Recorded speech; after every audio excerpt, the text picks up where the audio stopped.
welcome to Gaming Gold Episode 11. My name is Jordan Rader. I'm your host. This week I want to talk about Final Fantasy.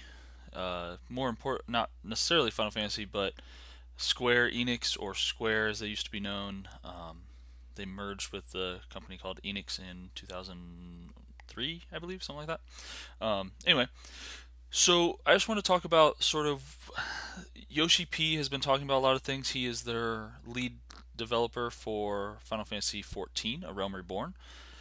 If you haven't checked out anything on their new MMO, if you're an MMO player, if you're a fan of the franchise, any of that type of stuff, check out Final Fantasy XIV, A Realm Reborn. It looks to be an amazing game. I'm in the beta. My girlfriend's in the beta. We're having a ton of fun playing it, and the longevity of the game seems really cool. If you're tired of the whole tab targeting, um, WoW style gameplay, where you don't really have to move around a whole lot and stuff like that, unless it's a boss mob or something, then if you're tired of that, then this game probably isn't for you. But if as me, I've been playing Terra and Neverwinter and a couple other action-oriented MMOs, and I'm kind of burnt out on the whole action thing. Sometimes I come home from work and all I want to do is log in and bash things in the face, and I don't want to have to worry about running out of this or moving over there and stuff like that. Sometimes I just want to stand there and punch stuff. Um, so I like this in that regard. It's a lot of fun. But moreover to Square, Square has been getting a lot of flack because they just haven't been producing the quality of games. I say that in air quotes, that a lot of people are expecting, especially with the Final Fantasy series, as well as the Kingdom Hearts series. People have been asking for Kingdom Hearts 3 forever, and um, they finally announced at E3 that there will be a Kingdom Hearts 3. And some other recent things is they changed Versus 13 to Final Fantasy 15, which is fine by me. And the company as a whole, their president just recently stepped down. Yoshi P took over as lead designer of Final Fantasy 14, and his mindset, the way he approaches game design and things like that, are very cool. And he's a gamer himself. He's approaching it from the aspect of, would this be fun for someone to do, instead of well, this is how we've always done it, and so that's what's right. And that's not just Yoshi P. That's the company as a whole is re-evaluating how they think about things in the game world.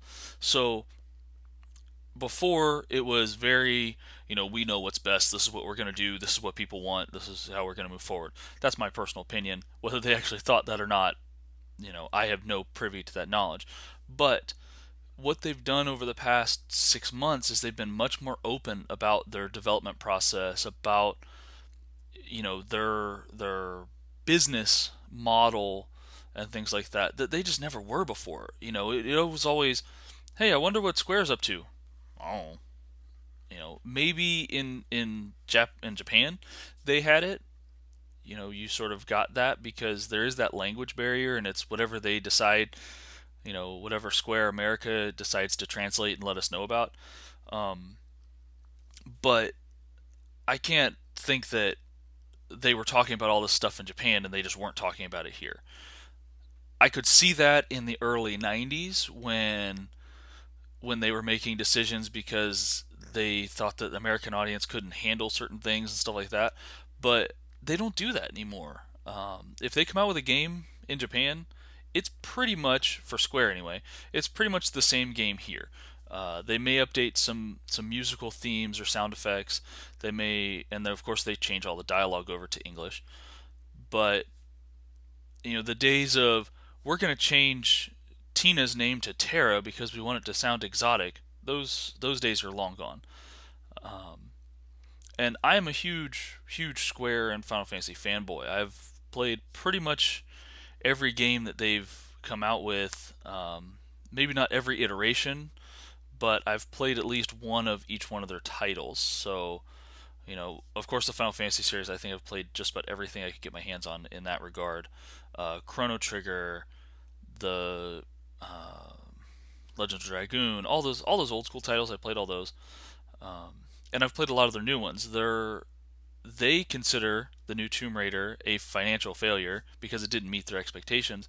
But that game is amazing. I loved that game. I played for 17 hours straight, and it was just a ton of fun. And their attention to detail, and I think this is what I'm really trying to get to, is that they're not a bad game company. They've made bad business decisions, and they've made bad game decisions, like trying to work on Final Fantasy 14 and Final Fantasy 13 at the same time. They really should have picked one and worked on it and had that, so they weren't splitting up their artists and they weren't splitting up their music and all that type of stuff, because you can really tell this guy went and worked on this and this suffered on this one. This guy went and worked on this and this suffered on this one. Um, but I think that they've realized that, and they're resetting sort of their business model and focusing on better communication, faster turnaround times, and things like that. And I think that those are all very, very important in today's gaming environment. The communication with the gamers is huge, and you get immediate feedback on this is good or that's good, or what people are liking and not liking and stuff like that. And I mean, as a game designer, you have to take it with a grain of salt too. You can't just say, well, everybody liked that first person shooter, so I'm going to make a first person shooter. If that's not what you want to make, then don't make that. But if somebody says, hey, the animations on this are a little sluggish, yeah, listen to that, because that's going to that's only going to make your game better. Go in, fine tune it, take out a frame here, add a frame there to sort of round out the animation, stuff like that. And that is how you improve, by taking feedback and moving forward. Square, previous to 14 Final Fantasy 14, really, and even in the first iteration of Final Fantasy 14, they didn't have that. They basically had their thing, and it was internal testing, and it was what they thought was right. And if it wasn't, nobody told them that until they sold the game, and then people were like, "What the fuck is this?" You know. So the fact that now they are going to, at least they've stated anyway, that they want to listen to their player base. And I've been in the Final Fantasy 14 beta. They have listened to their player base. They are listening to their player base, at least in that project. So if they have more game lead developers like Yoshi P, and the new president is a gamer too. He understands these concepts. He understands sort of where the market's going. I think that if they can embrace that as a company and move forward, I think that we'll never get the games back of the early 90s. One, because of nostalgia. I mean, I know my favorite game is Final Fantasy 6. You can see it right back there. I even got a new Moogle. Oh, if I can move my hand the right way. There we go. Got a new Moogle. And it's, I've been playing Final Fantasy games since 1994. I don't plan to stop playing Final Fantasy games.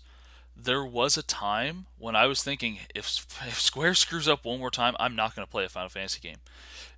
But then they came out with something. They came out with 13 and 13.2, and while people hate those games because of how linear they are, and the story is kind of convoluted, and there's all kinds of reasons why people don't like them, I enjoyed them. I enjoyed the characters. I enjoyed I enjoyed the combat. A lot of people didn't. I think what Square really needs to do is listen to their player base. Stop trying to innovate on combat every single Final Fantasy. And if they can do those things, if they can have a faster turnaround time, if they can utilize, not use, but utilize the feedback that they're getting from actual people and stuff like that. And if they put out a video and it says, and people look at it and say, um, Ifrit looks weird, and then they go back in and they change Ifrit, I think that can only help them. Um, Things like that. So I'm really excited for Square moving forward. I think that they are positioning themselves very well to continue to make games for another decade. And I mean, let's face it, they've been making games since the early 80s. They know how to do this. The problem that they ran into was they didn't listen to everyone else. So I think that if they can if they can put their pride to the side a little bit and say, hey, we're 30 years old, but we need to listen to other people. We need to take that advice that other people have. And if they can do that and make better games because of it, they're positioning themselves very well for the next decade. And I think that they will do very well in the years to come. I look forward to seeing their new titles. 14 looks great. 15, I'm still on the fence about.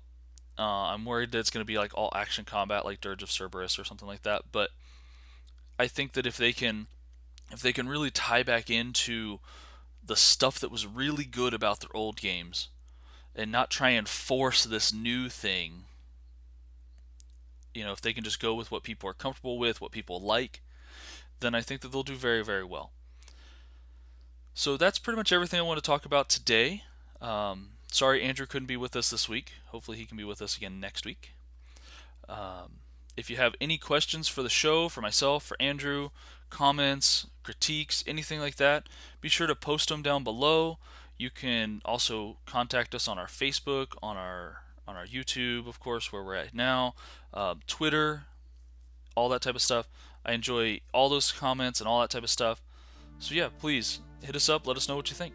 Have a nice day. Hello everyone. Thank you again for watching. And if you would like to follow us on your favorite social media site, we are on Facebook at facebook.com/gaminggold88, on YouTube at youtube.com/gaminggold88, and Twitter, mine is at Jordan Raider and Andrew's is at Charles Goldwing. Thank you guys again. Have a nice day.